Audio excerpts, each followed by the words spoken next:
Sa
ngala ng Ama at ng Anak at Espiritu Santo.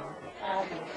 Makapangyarihan ang Ama at walang hanggan Diyos, hinggit mo ang aming panalangin para sa iyong anak na si Reagan, at tinawag mo sa buhay na ito patungo sa iyo.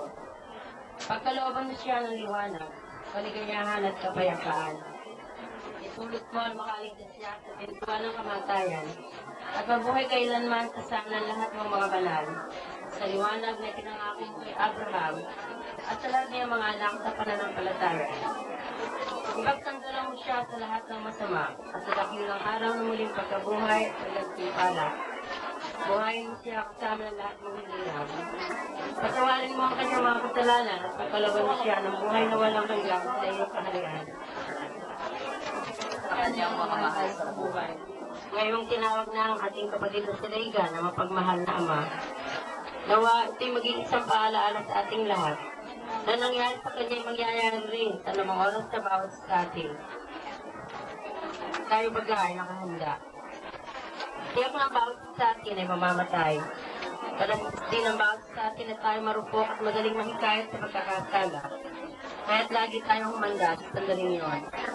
Buong puso natin pagsisihan araw-araw ang lahat ng ating mga pagkakasala sa ating buting ama sa langit. Panginoon, Diyos puso namin pinagsisisihan ang lahat ng aming mga pagkakasala sa iyo. Alam namin na ikaw ay mawawil at mahabagin sa lahat ng tumatawag at nagmamakaamo sa iyo at katawanan, sapagkat inahin mo kaming lahat ay makapiling mo balang namin. Ito natin ang pinapa. Namatay si Kristo sa takdang panahon para sa makasalanan. May hirap mangyaring ialay ni Numan ang kanyang buhay, alang-alang sa isang taong matuwid. Bagamat maaari ng mga hat na gumawa nito, alang-alang sa isang mabuting tao. Ngunit ipinadama ng Diyos ang kanyang pag-ibig sa atin, nang mamatay si Kristo para sa atin, noon tayo ay makasalanan pa. At ngayon, napawalang sala na tayo sa pamamagitan ng kanyang dugo, lalo na nang matiyak na maliligtas tayo sa puot ng Diyos. Ngunit ngayon, tinatanggap na niya tayong mga kaibigan alang-alang sa pagkamatay ng kanyang anak. Kaya tiyak ang pagkaligtas natin sa pamamagitan ng pagiging buhay ni Kristo. Hindi lamang ito, nagagalak tayo at nagpupuri sa Diyos sa pamamagitan ng ating Panginoong Hesukristo, sapagkat dahil sa Kanya ay tinanggap tayo ng Diyos na mga kaibigan niya. Ito ang mga salita ng Diyos. Salamat sa Diyos.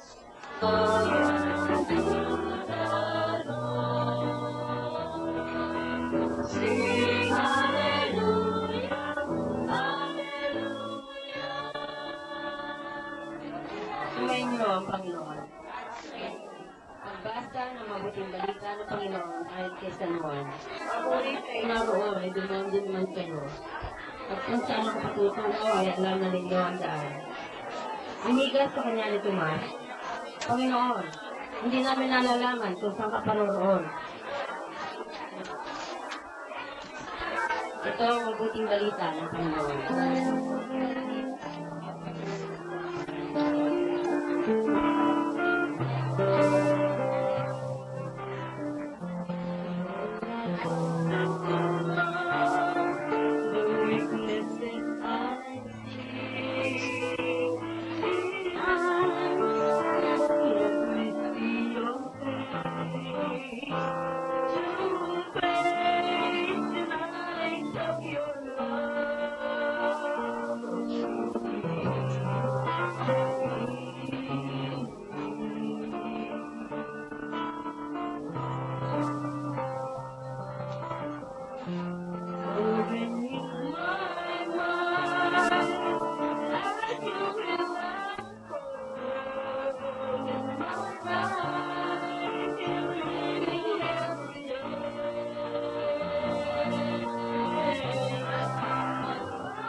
tutong sa kabanan-banalan ng mundo. Tanggapin mo ako sa ingaran si Regan ay umawa. O Jesus, alang-alang sa paglakad mo sa lansangan ng kapahitan, samantalang ang truth ay iyong pasantakan. Tanggapin mo ako sa ingaran si Regan ay umawa.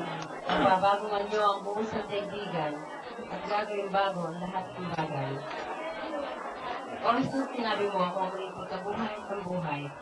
Ang sumasampalataya sa akin kahit mamatay ay mabubuhay. At ang lahat ng mabubuhay at sumasampalataya sa akin ay di mamamatay magpakailanman. Atin nga ang pahayag ang mga sinabing ito ng Jesus tungkol sa bawat isa na tumusunod sa Kanya. O Jesus, sa tagumpay ka laban sa kamatayan, ikaw ay muling nabuhay. Ito ang kasagutang nagbibigay ng alin sa aming pagkabalisa. Pagkaligaling ng pamimigati dahil sa pagyaw ng aming kapatid na si Regan.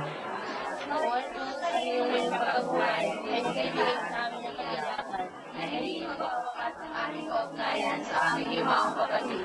Batid ang piling